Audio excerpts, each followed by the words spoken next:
Hello everyone, today we're gonna see how to integrate Shopify with your WordPress website.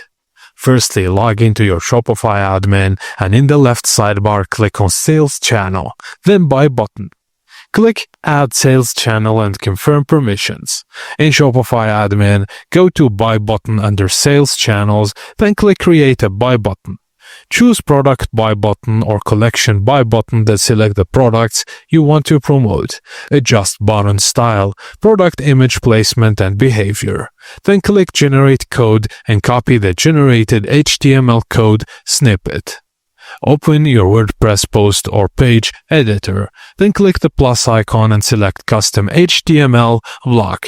Paste the Shopify Buy Button code, then preview the post to check appearance. If it looks good, just click Publish and your visitors can now add items to cart and check out without leaving your WordPress website. And that's it guys, thank you for watching and please don't forget to like and subscribe for more.